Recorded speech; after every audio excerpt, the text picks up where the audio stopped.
9.3 KPFB in Berkeley, KFCF 88.1 in Fresno, K248BR 97.5 in Santa Cruz, and online at kpfa.org. Coming up next, your own health and fitness. Stay tuned.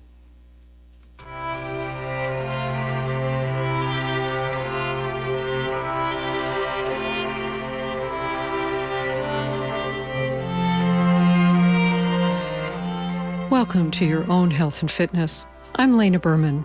Jeff Fawcett and I come to you weekly with a critical, independent voice on the politics and practice of health and the environment.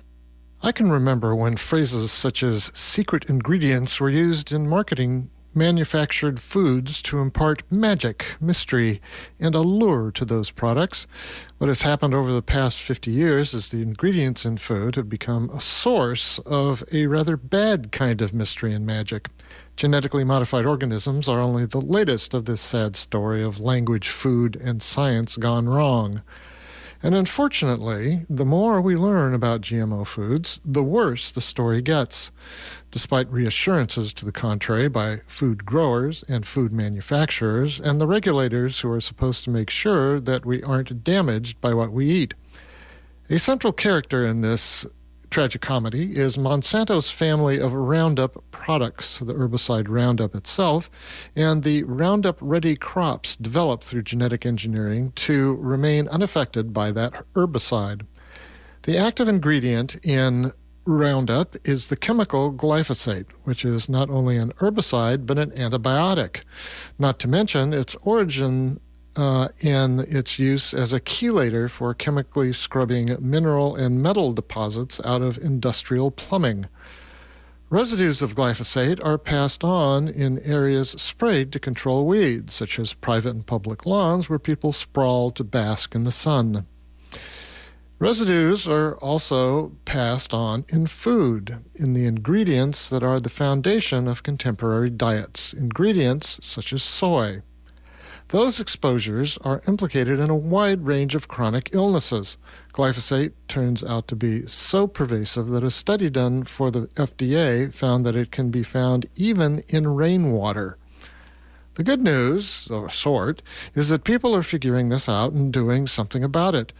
The new film, Secret Ingredients, produced and directed by Amy Hart with Jeffrey Smith, tells some of those stories along with the science behind them. Today, I'll play for you excerpts from the film Secret Ingredients, mixed with an interview with Kathleen De Chiara, whose story and the story of her family form the backbone of the film. Kathleen is a licensed functional nutritionist and health advocate who is the founder of Nourished to Learn, an organization that works to bridge the gap between nutrition and athletic and academic performance.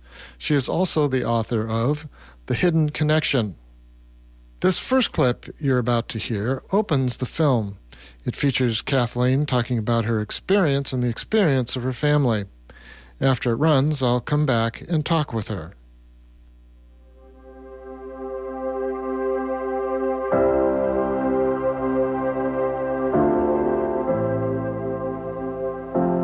So at the time that I was doing triathlons and living a healthy lifestyle, I met my husband. He also was very dedicated to healthy living. And we got married and started our family. So we had children and a brand new house, and we both had careers that we loved, and we were both active and physical. And that all came to a screeching halt in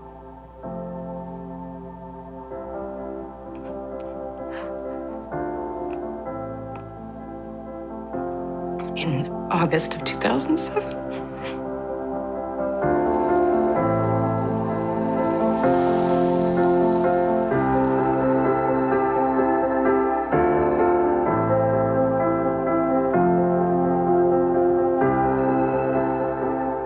I was in my mid-30s when I had sudden onset neuropathy in my legs. I lost the movement or ability to stand on my left leg. So we decided to go ahead and have surgery. And I woke up after that standard procedure with an inability to walk. I had what's called chronic pain syndrome. So I had pain messages running through my neurological system around the clock. There was no way to turn that pain off. I became very dependent on pain management techniques. Steroid injections. I think they injected every part of my body, my skull, my neck, my spinal cord. It got so bad I couldn't move my wrists. I had injections in my wrists. And that just really cascaded into a number of chronic diseases. Myofascial syndrome, fibromyalgia, IBS, food allergies, chronic pain. Depending on who I went to, there was a new diagnosis. I eventually lost the job that I loved because my prognosis was so poor. And I spent, the majority of my time thinking about what I could do or what my options were as far as recovery.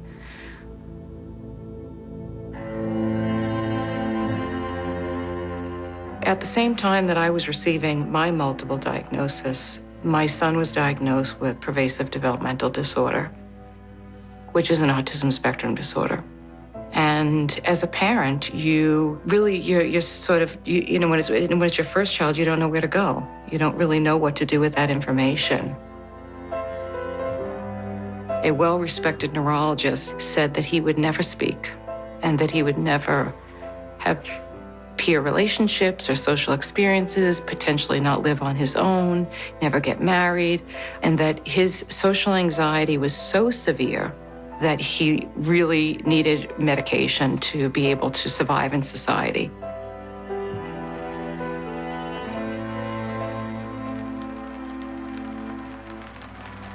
All of Stephen's clothes were chewed to bits. He was always doing something, I think, whether he was rocking back and forth or throwing his body in or sucking on his clothes or putting things in his mouth.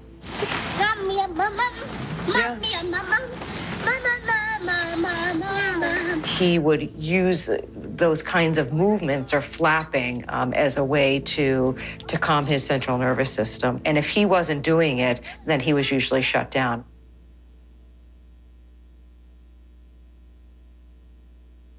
It took him a very long time to speak. So he then starts to gesture and use fluctuations in tone of his voice to articulate what it is that he wants.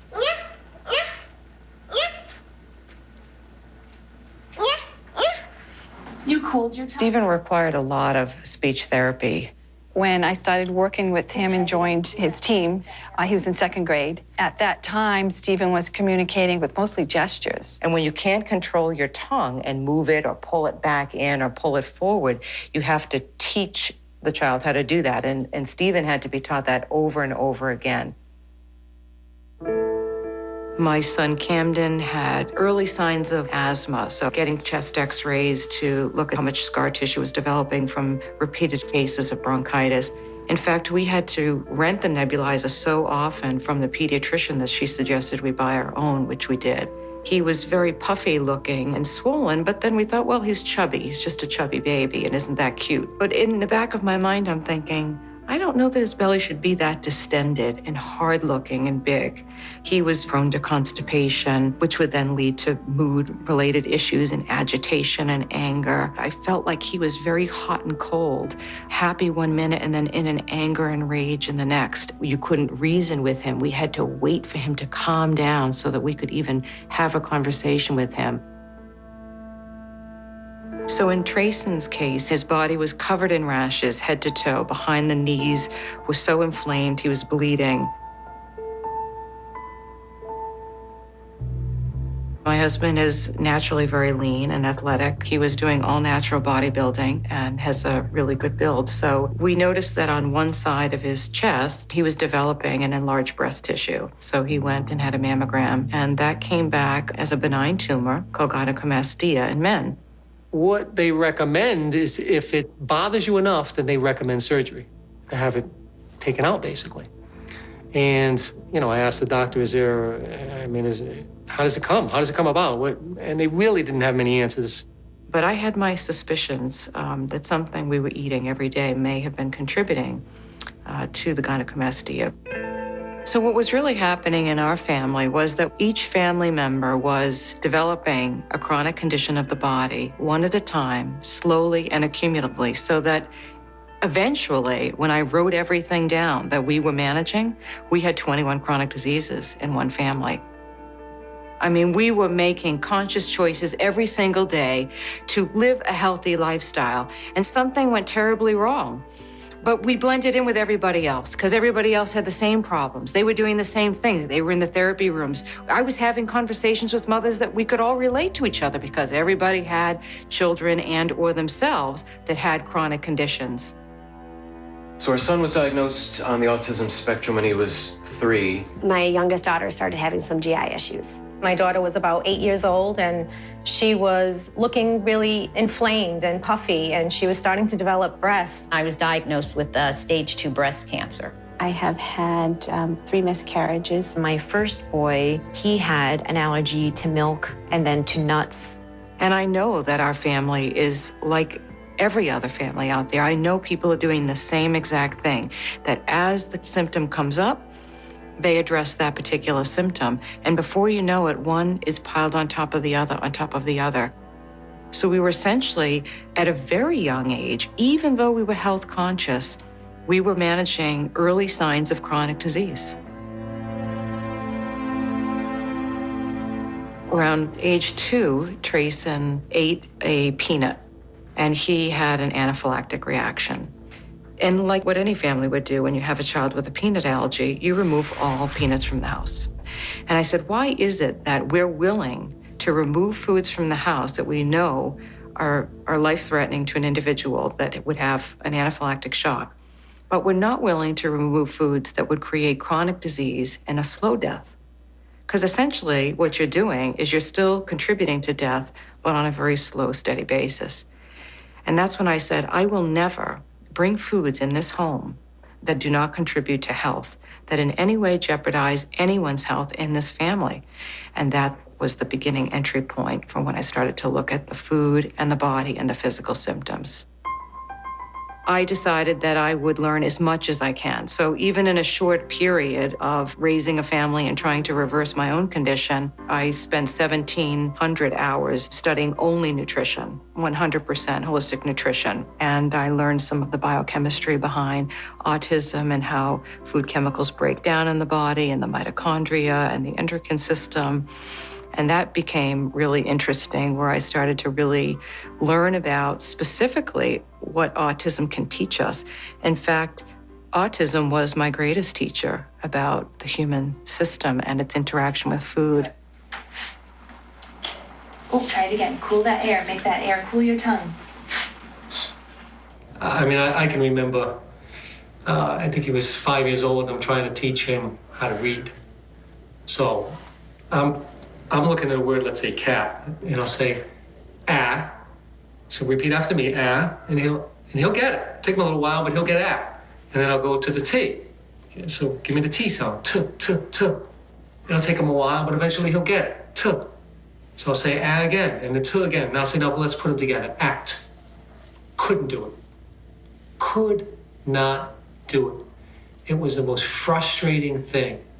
And I mean, I would get frustrated. He'd eventually cry, I'd cry. I mean, this went on night after night. We were trying this. And I'm still talking about trying to get the A and the T together. That's why, to see where we are today, I'm in shock, really. My experience was, for myself and for Stephen, that we went through extensive therapy. Nothing carried over. Let's say I was able to perform a particular isolated exercise. I was contracting my quadricep. Never translated to walking. And in Stephen's case, producing a sound didn't translate to speaking. When we made dietary changes and pulled the foods out that were disrupting the body and damaging the body, the therapies translated to long-term results. So we had already spent years, 2, 3, 4 years, doing therapies without changing our food and didn't get results. We were still going to therapy. When we changed the food, we stayed with therapy, got results, and never went back to therapy. One of the main things to avoid to achieve a healthy status or to remove chronic conditions of the body is to remove GMO foods or genetically modified organisms. You're listening to Your Own Health and Fitness.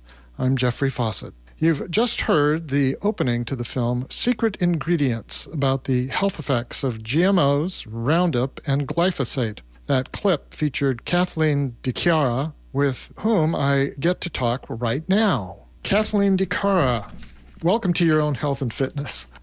Great to be here. Thanks for having me, Jeffrey. In the clip we just heard, you described the journey that you took in solving huge number of problems that your family experienced, health problems your family experienced, by transitioning to an organic, non-GMO diet. What barriers to making that journey did you encounter, and how did you overcome them? Well, I think initially when you have young children, we're a family of 5, one of the biggest obstacles is that your children are used to eating things that are packaged. And 95% of the packaged food today available has at least one genetically modified ingredient in it. So I think that's probably the biggest obstacle, because children go to school, they take lunch boxes, they're in camps, they're in sports, and it's very difficult to prepare food that's easy to navigate those social situations that isn't packaged. So when you make that transition and you then choose organic options, those can be very costly. So organic processed food becomes very expensive and the choices are somewhat limited. So I think that's the initial switch. When you're eating at home and you're preparing your own food and you're preparing your own meals, it's a little bit easier, but navigating those obstacles outside of the home and some of the activities that you're doing, I think, was probably the biggest hurdle initially. And to get there, to know that it is looking for becoming sensitive to the content of the food, just understanding that you just don't have a chronic illness. You have a chronic illness that's caused by what's in your diet. How did you, but also with the people that you work with, how did they overcome kind of that knowledge barrier or gain that knowledge? Yeah, well, this is the biggest question, and I think it's probably the largest takeaway that people, what I'd like them to really get from the film, which is not necessarily the cause and effect. I think in some instances we can really see a direct cause between genetically modified foods and the pesticides used on them and certain specific things like gastrointestinal issues or rashes.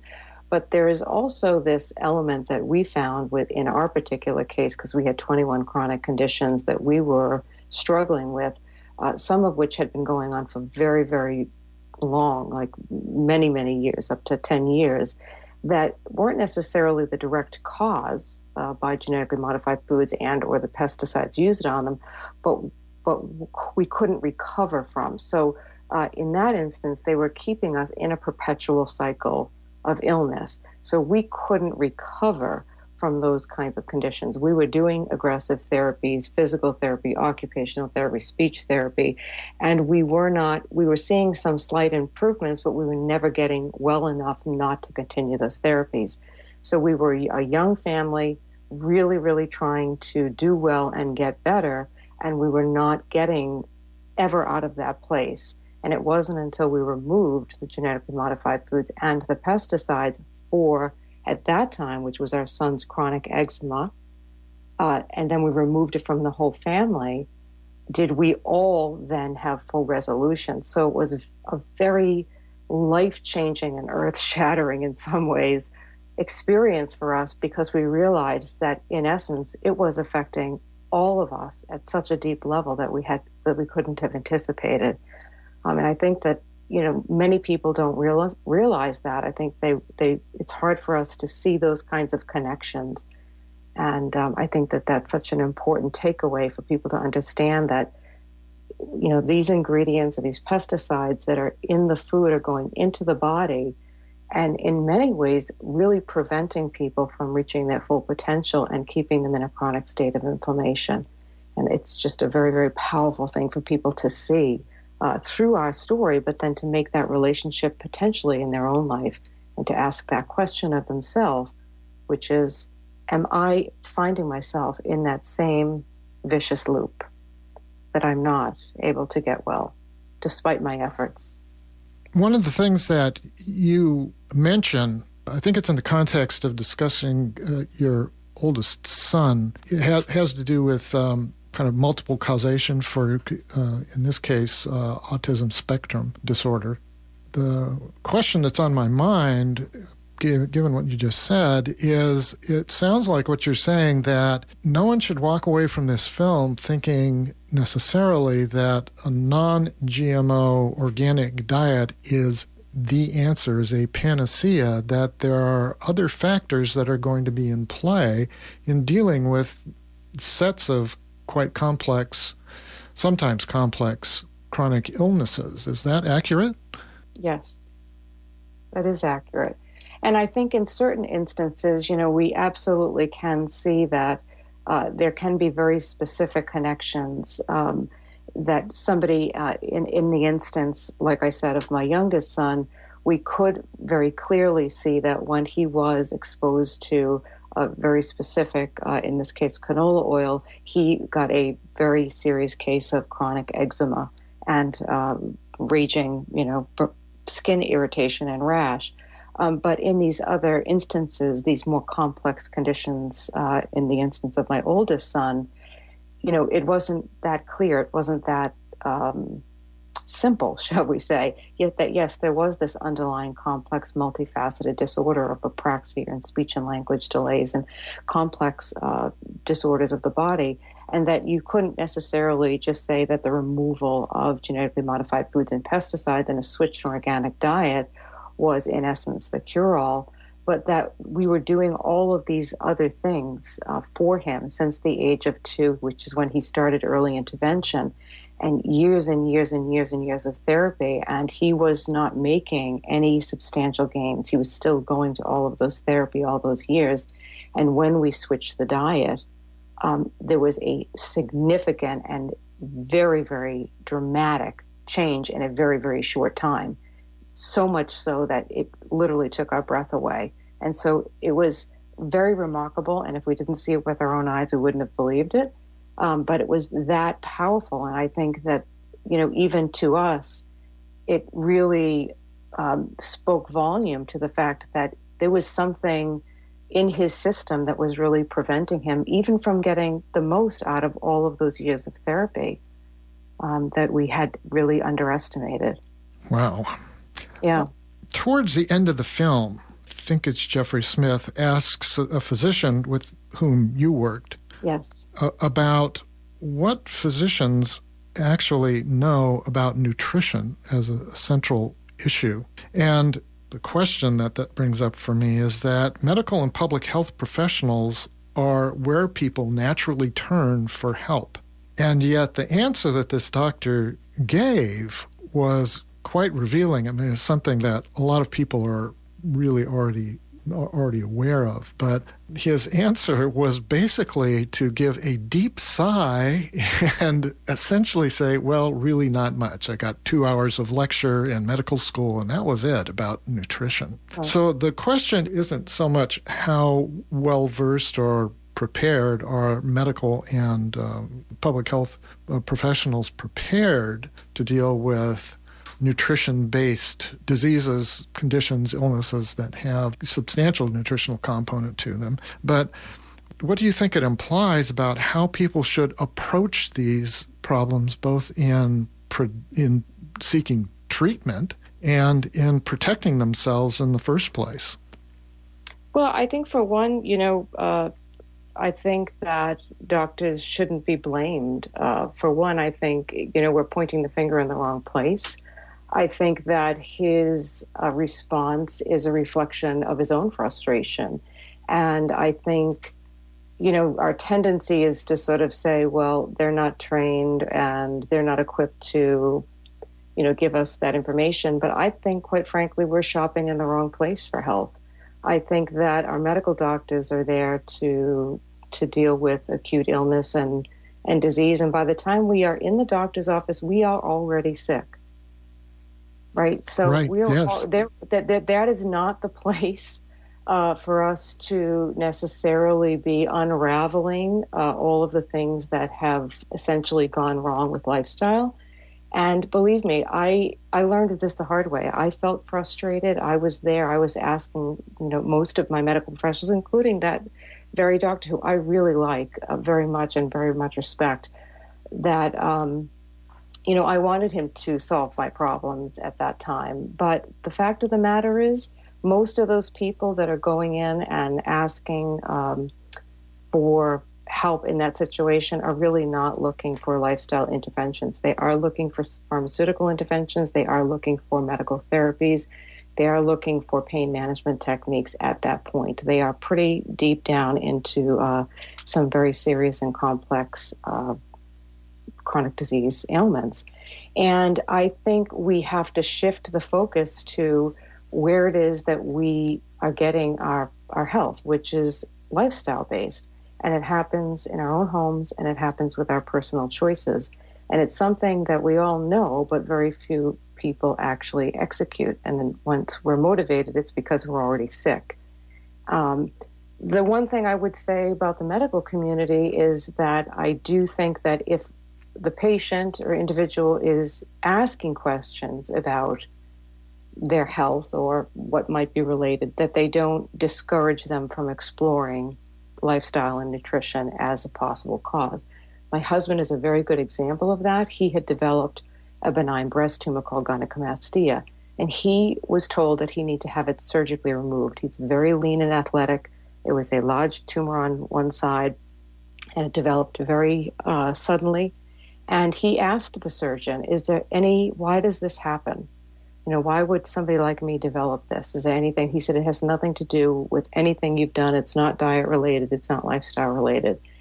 And he said, we just surgically remove it and we'll take the tumor out. And that's how we deal with it.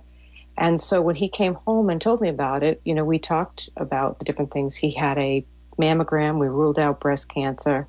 It was benign, so we knew that we weren't putting him at any risk by experimenting on our own. We just decided that we would explore dietary changes. And I had been reading different things about, soy and corn and different things in our diet. And so I said, well, let's just change the way we eat and let's remove soy from our diet. It might not be something that you're processing. And at that point, we weren't eating organic, so we knew he was taking in, we were definitely eating just soy, store-bought tofu. And so that's what we removed from the diet. I was afraid that maybe he wasn't breaking the soy down. And within 6 weeks, he had no breast tumor.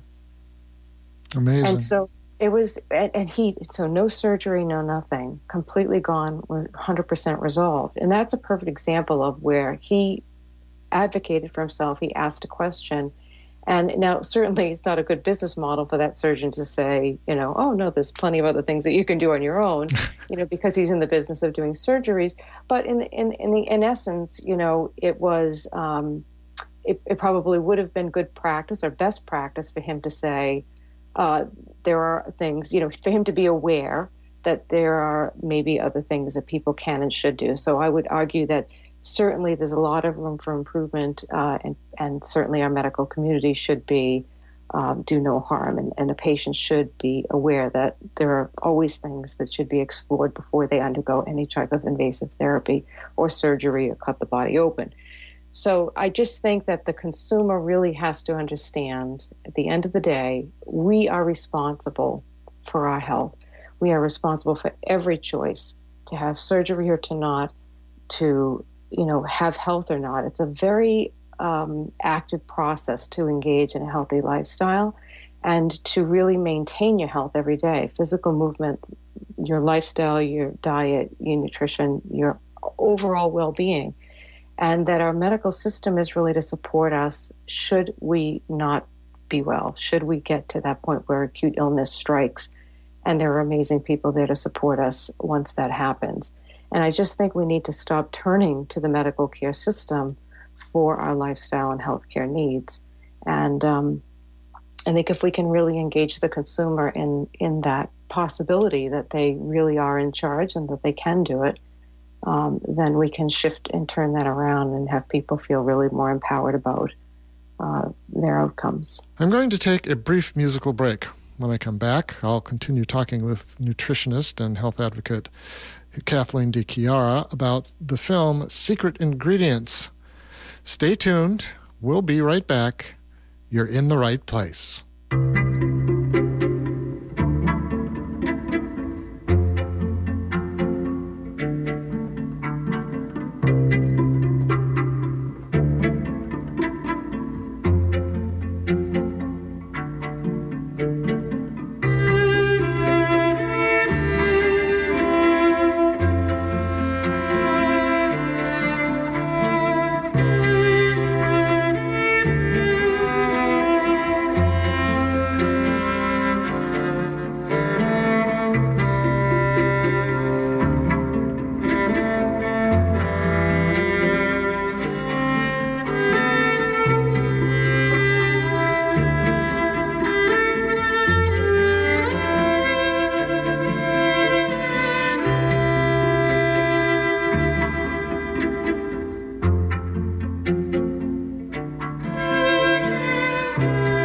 Welcome back. This is Your Own Health and Fitness. I'm Jeffrey Fawcett. I'm going to continue with another clip from the film Secret Ingredients that covers the connection between glyphosate and a host of chronic illnesses. The hour-long version of the show will be available on our website, yourownhealthandfitness.org, and that will include the rest of my interview with Kathleen. To learn more about the film Secret Ingredients, visit secretingredientsmovie.com. That's secretingredientsmovie.com.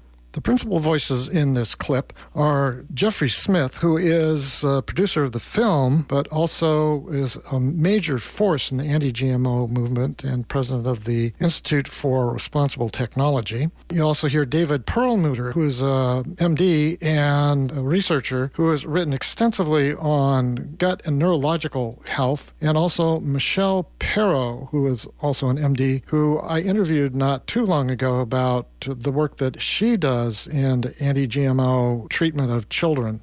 Now to the film. GMOs are genetically modified organisms. They're also called genetically engineered foods. While industry scientists claim that GMOs are just an extension of natural breeding that farmers have been doing for centuries, the dozens of scientists that I've interviewed, the independent scientists, completely disagree. GMOs are the most radical change in our food supply and pose one of the greatest risks to our health. To create a GMO, scientists take genes from one species and artificially force them into the DNA of other species, or they alter genes within the same species. This is not hybridization. That uses the plant's own natural reproductive system. These are artificial techniques done in a laboratory. The process itself causes massive collateral damage in the DNA, which can increase toxins, allergens, new diseases, and nutritional problems in the food we eat. GMO soy, for example, has up to 7 times the amount of an allergen. One type of GMO corn contains a totally new allergen. Another has more than 200 altered proteins and metabolites, including those linked to allergic reactions and cancer. These type of unpredicted changes may help explain why lab animals fed GMOs suffer from a variety of health issues. There's genetically engineered soy, corn, sugar beets, cotton, canola, and alfalfa. These are the 6 main GMOs. There's also papaya from China or Hawaii, as well as some zucchini or yellow squash. A small amount of genetically engineered potatoes and apples just came onto the market. And salmon is being sold in Canada. So many diseases and disorders in the United States have increased since the introduction of GMOs and Roundup in the food supply in the 1990s. Asthma, allergies, autism, ADHD, anxiety, autoimmune disease, Alzheimer's, and that's just the A's. But the bottom line is I've removed genetically modified food and had kids eat all organic food. No pesticides, no GMOs. And the changes I've seen are remarkable. The GMO manufacturers like Monsanto, Bayer, Dow, Syngenta, and DuPont are actually chemical companies. Their main products are chemicals. The primary reason they genetically engineer a crop is to allow that crop to be sprayed with their chemical herbicide. The most widely used is Monsanto's Roundup. Roundup herbicide would normally kill the weeds and the crops, but their genetically engineered plants are designed to be sprayed with Roundup and survive. These crops are called Roundup Ready. Over 80% of all GMO crops worldwide are Monsanto's Roundup Ready varieties. Nobody told us that our food is being sprayed all the time and that they're changing the makeup of the seeds. The entire enterprise of GMO amounts to nothing more than making plants tolerant to poisons so we can use a lot of poison. Roundup's active ingredient is called glyphosate. Glyphosate was originally patented as an industrial cleaner to clean boilers and pipes. As a chelator, it grabs onto the minerals and strips the buildup inside the pipes. When the residue spilled on the ground, it wiped out all the plants. So Monsanto bought glyphosate and patented it as an herbicide. It takes out metals, and that's not a good thing for all of us. We need to be able to absorb certain minerals into our bodies. And that's compromised when glyphosate is present. And Stephen was presenting with mineral deficiencies. And so that started to make sense to me. I started to say, well, this seems risky that we would be bringing in a food that could potentially take minerals out of our body and also damage the gut microbiome. We now understand that human health and even brain health depends on the health of the bacteria that live within us. We call the bacteria and the other organisms the human microbiome. The cutting edge of medicine right now is the organisms that live from your mouth to your tush, to the other end. The trillions of bacteria in your body control many aspects of your health, your immunity, your metabolism, production of vitamins. It's the first line of defense for detoxification. Your set point for inflammation, for example, are all mediated by your gut bacteria. They are your buddies. You have to love your microbiome. They make the very chemistry that rules your brain, the brain chemistry that makes you happy or sad.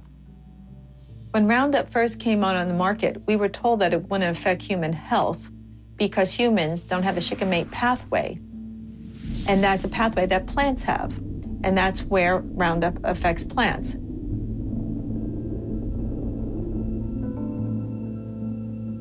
We don't have this pathway, but our gut bacteria do. And without our gut bacteria, we can't produce the compounds from certain amino acids to make these other chemicals that we need to run our entire body. Things like tyrosine and tryptophan. It's tyrosine for dopamine, and tryptophan makes serotonin. Both of them are considered feel-good chemicals. More than 90% of the serotonin in the body is actually manufactured in the gut. So when you unleash a chemical like glyphosate that damages the gut bacteria, there is hell to pay. There are consequences that we are just beginning to understand, but that are very, very real. We know what glyphosate does. It's been patented as an antibiotic. Because I had already been looking into the microbiome, I thought, well, the last thing we want to bring into the body is an antibiotic, particularly on food, because our microbiome or our bacteria is really our number one defense. It kills the beneficial gut bacteria, the probiotics we normally pay for, like lactobacillus. It doesn't kill the nasty stuff like pathogenic E. coli, salmonella, and botulism, which can overgrow in our gut. My middle son, who was about 8 years old at the time, started displaying autism symptoms. His teacher called me and said something is going on with him. We noticed that he was hitting. He actually tried to hit us. He had a red rash around his mouth as well. His grades dropped from A's to D's, and he just had behavioral outbursts. And I thought, something is going on with him. This is not just a phase.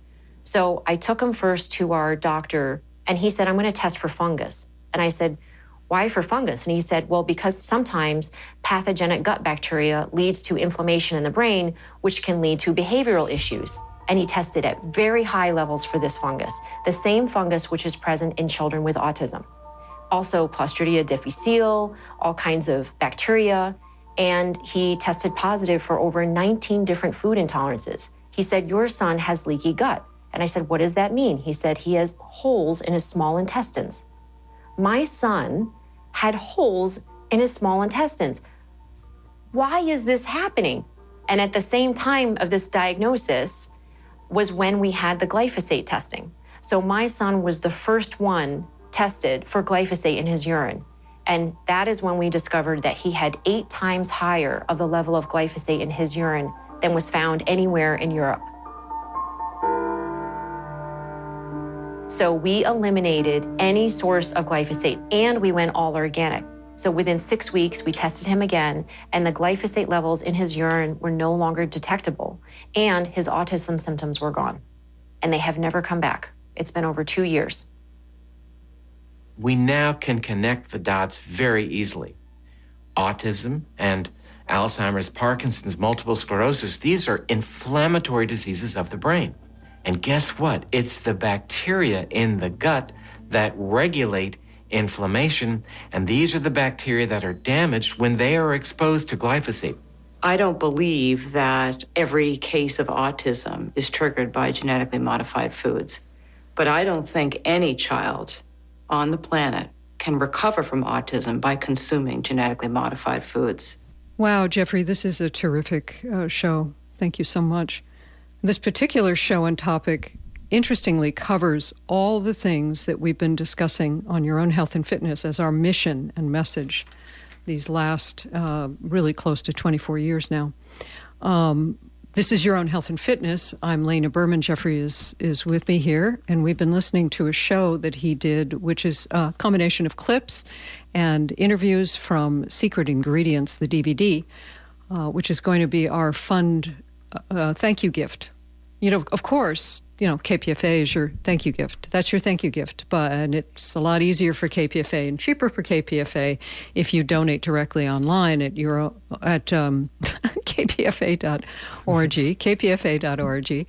kpfa.org. That's a straight donation. And if you can donate without wanting a thank you gift, even better for us getting through this fund drive and having enough money to just go right on and possibly shorten and get rid of other fund drives. We can't promise, but very important. So going directly to kpfa.org and donating there directly instead of pledging is a big help. We need about at least 15 of you to donate $100 to kind of squeak by on what's expected of us for this hour. You can donate more, as I've said many times. We don't do pledge matches. We don't do match grants things here. We don't do that. So we just rely on those of you who rely on the show for the information you need to donate $1,000 or $2,000 to really cover the people who can't pay that much money. So it's the usual to everybody according to their need and everybody according to their ability. So help us out with that. That would be great. The film is Secret Ingredients, and it includes information about the experiences of Kathleen De Cara and her husband. It has pieces by Dr. Perlmutter and Jeffrey Smith being the GMO pioneer. So the points that get mentioned in this interview and the clips from the show, the things that are consistent with what we've been covering for the last 23 and a half years is doctors practice heroic medicine and standard of care. They're not trained and should not be expected to recommend lifestyle issues like looking at your environment, your diet, your activities, and your nutrient status. They will do diagnostic procedures and tests, some of them very invasive, and offer pharmaceuticals and surgeries and sometimes things that are very invasive, lots of invasive stuff. Always look to your internal and external environment for answers about what's causing illness and symptoms. Be your own detective. And things that you're exposed to will work in combination to make you sick. So, and smaller doses are not better. Who are these experts anyway that say that something is safe? So we've been covering all of this. This show is just it just shows you exactly. It exactly shows you how this works. So one exposure, in this case to GMO foods and pesticides, is similar to all the other toxic exposures in our environment that are being allowed in. And for all this time that people have said, well, nobody's getting sick from GMOs. Now we have it. Now we have the obvious. We see it here. Now we know that this family who did everything they could to get well, and everybody had different illnesses. Everybody was affected differently, which is the way things work, with a combination of symptoms that nobody could put together in one thing.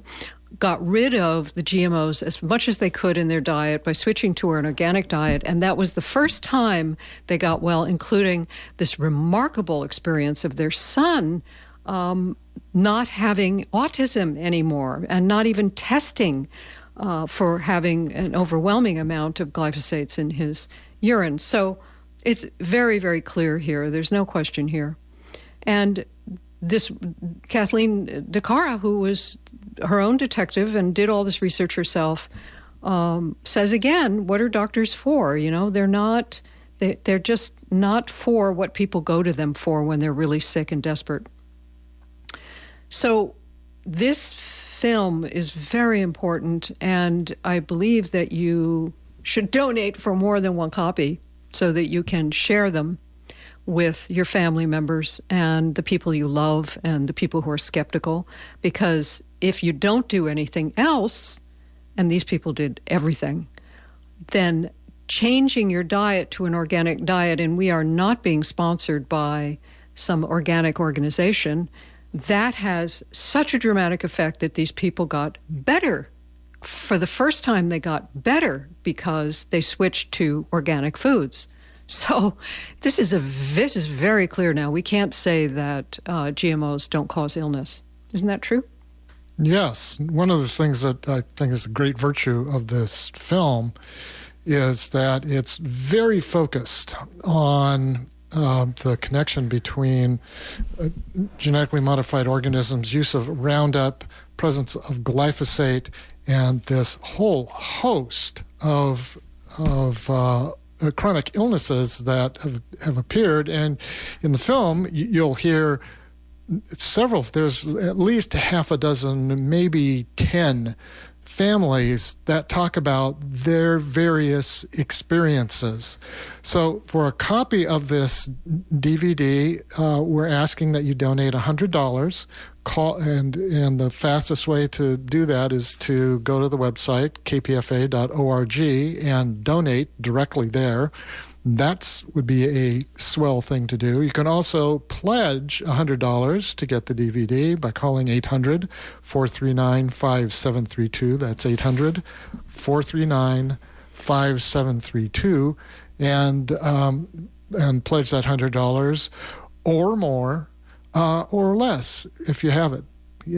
We appreciate from the bottom of our hearts all the support that you can provide us, both the moral support and at this point, the financial support. Look under the cushions. Let's make this a happy fund drive. Just want to give out the number in case people don't want to go online. It's 1-800-439-5732, 1-800-439-5732. And lest you think that we're relaxed today about pledging to get money for the station, we're not. It's very difficult to make money these days, as you all know personally. This is very critical. These fund drives are absolutely critical. And it's this wonderful experiment of a station that relies on its listeners. So it's as close to a communal society as we have in this culture right now. 1-800-439-5732, kpfa.org. Please offer as much as you can, whatever you're comfortable with. But if you're comfortable with more, please do more. And do, I think, get a copy of Secret Ingredients. You can get anything on the website at kpfa.org in terms of thank you gifts. But we highly recommend that people see this DVD and share it, this film, with people. As I was saying, this movie has the virtue of being very focused on the GMO issue and non-GMO foods and the use of Monsanto's Roundup and the role of chemical companies in agriculture, and particularly the role of glyphosate in causing this whole host of chronic illnesses. I think Kathleen says they counted 23 or some odd that their family was suffering from. And it is really good for getting your attention on that issue and motivating you to do something about it. And every exposure like this should have a film like this. There already are some films like that get your attention and keep you on it. However, if you're doing yes, but, Kathleen herself, from personal experience, recounts how that on the one hand, that it is not guaranteed that simply switching to a non-GMO diet is going to cure all this stuff, but you are not going to be able to do it without eliminating the exposure to glyphosate. And like I say, because this interview goes on later, you should listen to the full hour of this show on our website, yourownhealthandfitness.org, to hear what else Kathleen has to say, some of which is quite rabble-rousing, is that you're certainly not going to do it without having a non-GMO diet. So please call us if you need to pledge at 800-439-5732, and for a pledge of $100, we will be thrilled to send you a copy of this DVD. Or even better, if you can go to kpfa.org and donate directly there, that is the best thing for us. Again, $100 will get you a copy of Secret Ingredients, and a donation of $500 will get you our deep gratitude. And $1,000 will continue to broadcast as long as we're still able to sit up in front of the microphones as we become older. But we're not going to suffer from dementia because we have a non-GMO diet. Well, and other sort of things that also work in with that, other things like keeping your blood sugars down.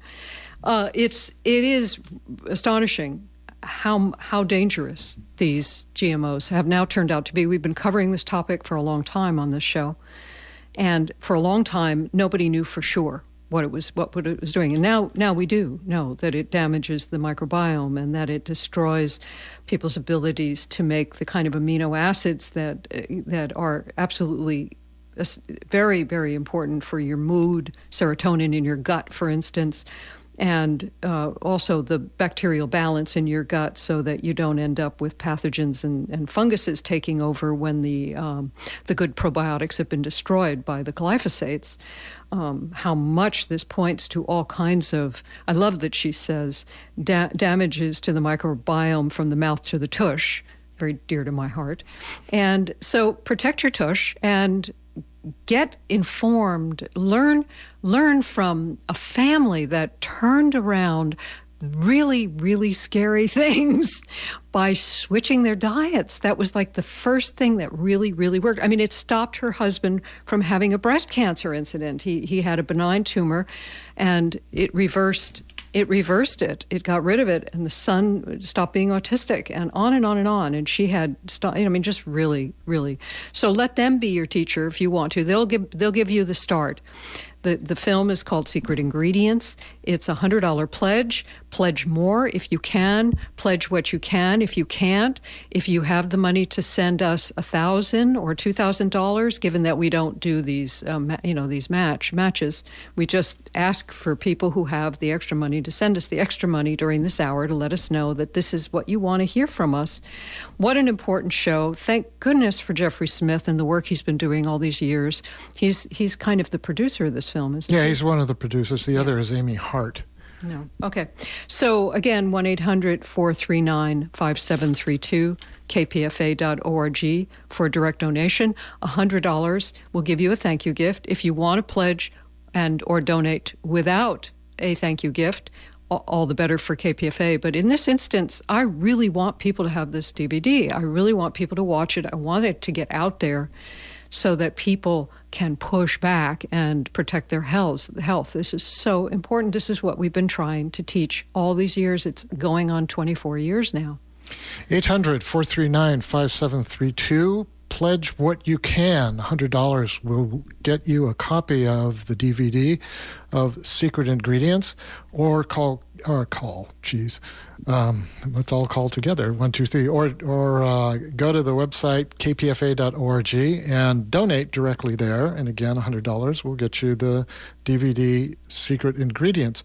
One of the things that actually was an interview I did with Jeffrey Smith that came up that he talks about again in this film is how does this all get turned around? And his argument is, and he makes it in this film, if you kind of think about this, it makes perfect sense, is that people like the folks you see in this film are the ones who are going to turn this around. Why? Because they're going to stop buying stuff that's GMO.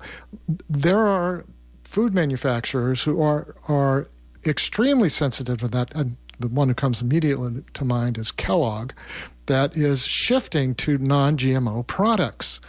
And precisely because people aren't buying them, they don't like them. It's clear from surveys that people don't like them or suspicious of them. And when information like what's in this film gets out and it gets more widely known, that resistance is going to become even stronger. So although I'm always kind of suspicious of, let the magic of the market take care of this.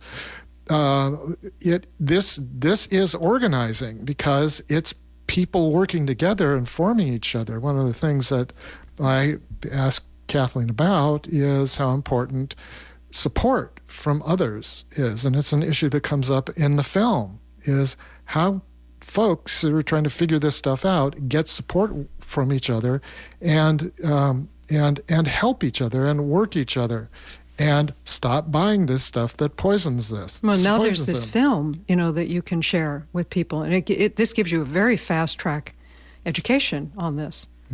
Indeed. kpfa.org. Go to the website and donate. Get several copies of this. I'm not kidding. When you see this, you're going to want to give them to people. And for a donation of $100, we will send you, KPFA, we won't, KPFA will send you a copy of the DVD, Secret Ingredients, or pledge online at 800-439-5732. Call 1-800-439. Yes. You said pledge online, but do that. Pledge online at kpfa.org and call 1-800-439-5732. These pledge routines are hard on our adult brains. Speaking of which, one of the things that doesn't appear in this in this show, but is on the film itself, is a discussion of brain fog. Oh boy! And how these things are how glyphosate is strongly implicated in not just brain fog, but a wide range of neurological and cognitive dysfunctions. And there is one of the people who's gone through this talks about how she started eating an organic diet, non-GMO diet, and within less than a week, it was like the clouds cleared away. And Lord knows there's enough other stuff out there that's creating brain fog. Yeah. Why keep up one more thing? Yeah, no, it's the whole thing about the glyphosates having been used for antibiotic purposes, and the way that they kill everything in your gut just by itself will cause not only brain function problems, but you won't be absorbing your nutrients and you won't have the amino acids you need to feel good, to make happy chemicals. So this isn't this. This is a no-brainer. It really is. 1-800-439-5732. And kpfa.org. Secret Ingredients is a thank you gift for a $100 pledge. And again, you're going to want to pass these around. We are very grateful to the people who have pledged over the years for the show. We feel very supported. We would like to continue to feel that way as we go forth in our lives here and produce this show, which is a fair amount of work to do as volunteers, and we really, really appreciate the support. So please, thank you already in advance to those who pledged and those who maybe haven't gone to the phone at 1-800-439-5732 or online to kpfa.org. Please do so even after the show is completed. Thanks to all of you for the support.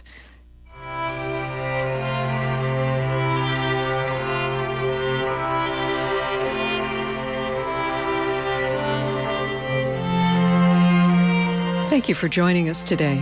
Visit our website, yourownhealthandfitness.org, for information about this show and almost 700 other shows, free access to recordings as downloads, all of them, a free newsletter about upcoming shows, and more.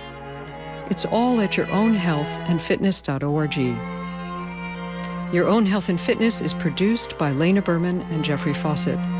Being informed not only protects your health and your environment, it protects your freedom.